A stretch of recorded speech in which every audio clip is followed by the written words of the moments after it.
In the mist-shrouded mountains of 13th century Languedoc, a dark legend emerges amidst the bloody Albigensian Crusade. Arnaut the Pauper, a wealthy merchant turned Cathar Perfect, vanishes with a vast treasure of gold and sacred artifacts. But whispers of ancient rituals and shadowy guardians suggest this is no ordinary fortune. Is the Arnaut Pauper's treasure merely a myth, or does something far more sinister lurk in the heart of the Montagne Noire?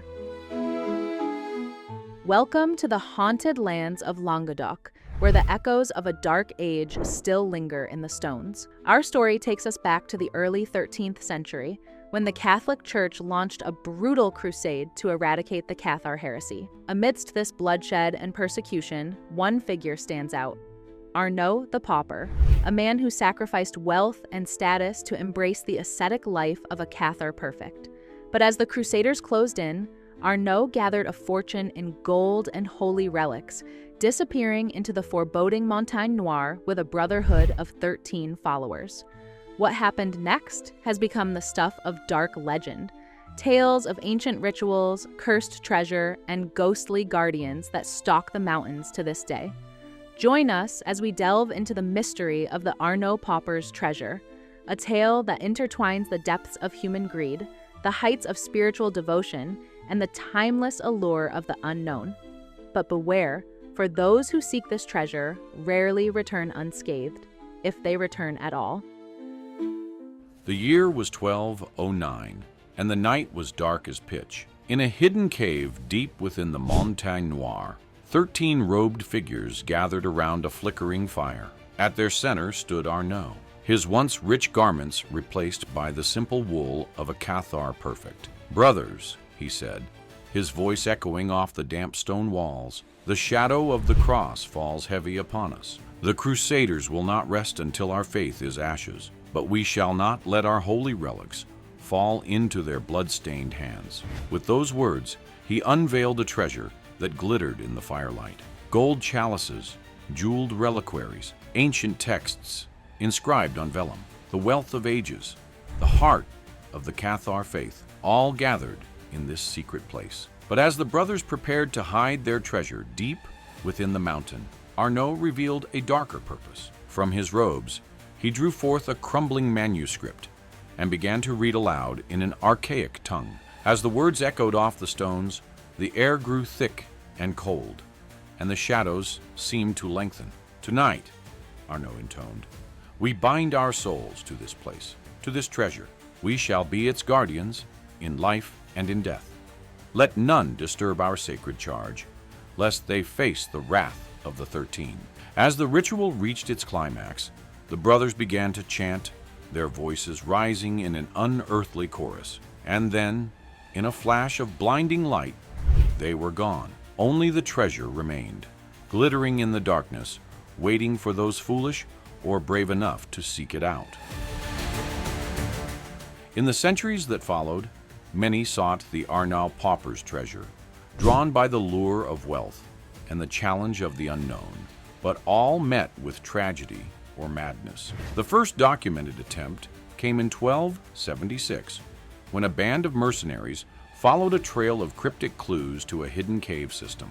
They emerged weeks later, broken men babbling of shadowy figures and whispering voices. Some had even torn out their own eyes, unable to bear the visions that haunted them.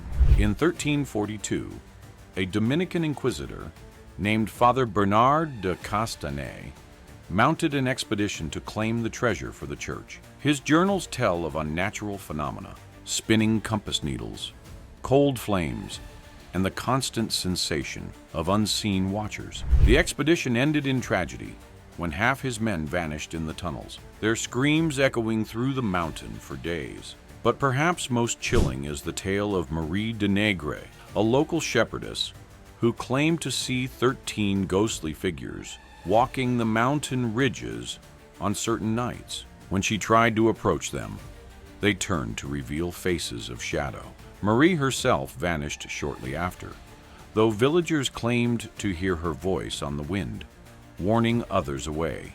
What dark power did Arnaut invoke that night in the cave? Was it merely superstition that doomed those who sought his treasure? Or had he truly bound something otherworldly to guard it?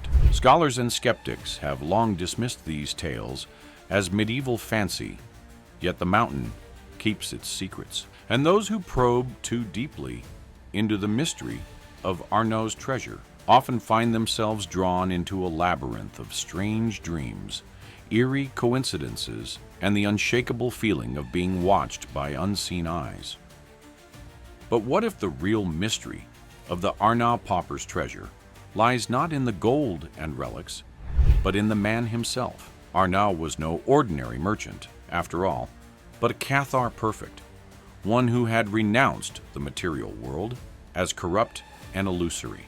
Why then would he go to such lengths to protect earthly wealth? Some scholars suggest that the answer lies in the Cathars' secret teachings. They believed that Arnaut's treasure wasn't just physical riches, but a cache of forbidden knowledge, ancient texts, and artifacts that held the key to spiritual transformation. The Catholic Church, they argue, wasn't just seeking to stamp out a rival faith, but to suppress a powerful truth that threatened its very foundations. Could it be that Arnaut's dark ritual was a desperate attempt to protect this knowledge, to ensure that it would survive even if the Cathars themselves perished? Did he believe that by binding his brotherhood's souls to the treasure and the mountain, he could create an eternal guard against those who would misuse or destroy it? We may never know for certain.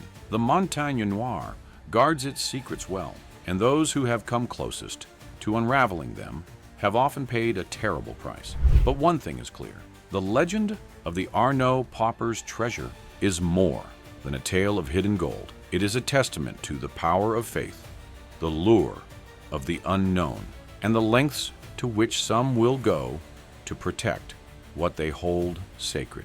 Perhaps in the end, the true treasure lies not in any physical riches, but in the wisdom and resilience of the human spirit, a light that endures even in the darkest of ages, defying all attempts to smother it. And maybe, just maybe, if we listen closely enough, we can still hear the echoes of Arnaut and his brotherhood in the wind that whispers through the Montagne Noire, guarding their secrets for eternity. The tale of the Arnaut Pauper's treasure reminds us of myth's enduring power in our rational age. It speaks to our yearning for wonder and transcendence, while warning of obsession's dangers. Those pursuing Arnaut's treasure often lose themselves in a labyrinth of their own making.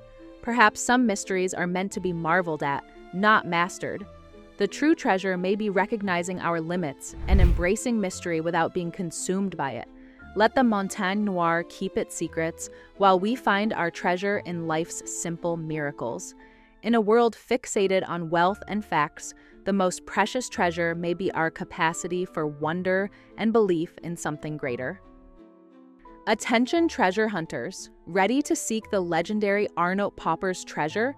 We're heading into the Montagne Noire's heart, a region of misty forests, jagged peaks, and mysterious caves.